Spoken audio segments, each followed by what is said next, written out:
Assalamualaikum warahmatullahi wabarakatuh. Di video kali ini kita akan membahas sebuah topik yang sangat menarik ya teman-teman. Terutama untuk teman-teman yang saat ini gagal bayar atau telat bayar di aplikasi Akulaku. Jadi harapan saya untuk teman-teman yang telat bayar atau gagal bayar di aplikasi Akulaku saat ini tetap tenang, tetap semangat dan jangan berkecil hati. Insya Allah semua akan baik-baik aja. Insya Allah enggak akan terjadi hal buruk apapun. Amin amin ya robbal alamin. Nah teman-teman, kita akan bahas mengenai masalah gagal bayar aplikasi Akulaku. Kok bisa sih otomatis lunas? Nah ini ada komentar ya di salah satu channel saya. Nah beliau itu bilang, teman saya itu auto lunas setelah 1 tahun lebih pinjaman di Akulaku ya. Jadi itu si temennya itu telat bayar ya teman-teman. Ya istilahnya kredit macet lah di aplikasi Akulaku. Dan setelah itu hokinya lagi dia meminjam uang itu di ACC kembali ya teman-teman.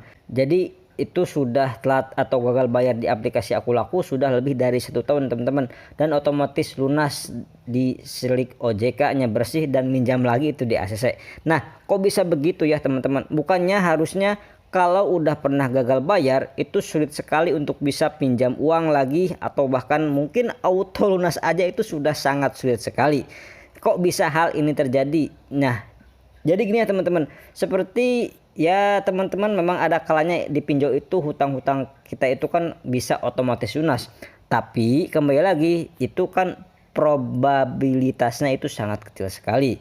Dan benar-benar ya mungkin teman-teman beruntung dan rezeki teman-teman, utang teman-teman itu dianggap lunas. Jadi mungkin Akulaku tutup buku, atau mungkin ya hutang teman-teman itu diganti sama asuransi. Itu bisa jadi kemungkinannya seperti itu ya teman-teman. Tapi kan itu kan perbandingannya mungkin 1 banding 1000 ya teman-teman. Jadi ya dari sekian banyak orang mungkin 1 orang yang dilunaskan seperti ini. Kenapa hal ini terjadi dan apa faktor penyebabnya? Jadi jujur ya teman-teman, ini mungkin sifatnya lebih ke random aja ya teman-teman. Juga tergantung faktor-faktor ataupun dari analisa dari tim penagih.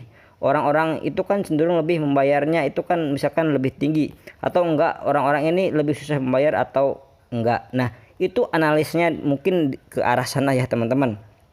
Jadi ketika kita atau mungkin hal-hal seperti ini terjadi, ya kita nggak bisa tahu apakah kita bakal auto lunas atau enggak. Ya karena gini lah teman-teman ya, kenapa kok hal itu ada yang bisa dapat lunas meskipun belum bayar? Biasanya karena ya Akulaku tidak mau datanya jelek, ataupun tingkat orang-orang yang gagal bayar lebih dari 90 hari itu semakin hari semakin banyak.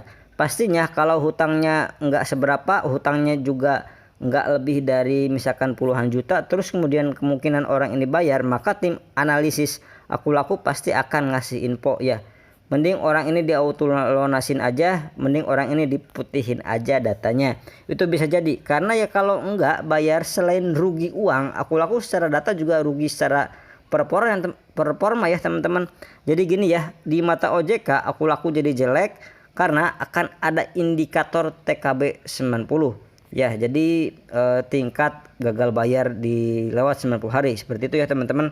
Terus ada beberapa indikator lain yang kalau mungkin kalau makin banyak yang gagal bayar, terus kemudian durasinya makin lama, makin jelek, juga performa dari aplikasi pinjol tersebut itu akan mempengaruhi ya teman-teman.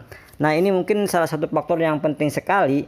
Kalau misalnya kok pinjam lagi itu bisa diterima, harusnya kan kalau di Slick OJK itu kan hutangnya dilunasin.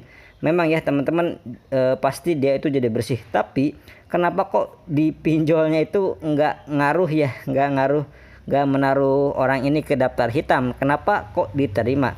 Nah ini juga saya jujur ya nggak ngerti jawabannya. Bisa jadi kesalahan, mungkin kesalahan sistem, jadi human error ya. Ya karena ya kita tahu sendiri ya teman-teman, ketika kita sudah gagal bayar pinjaman online atau gagal bayar bank, pasti kita akan masuk ke blacklist.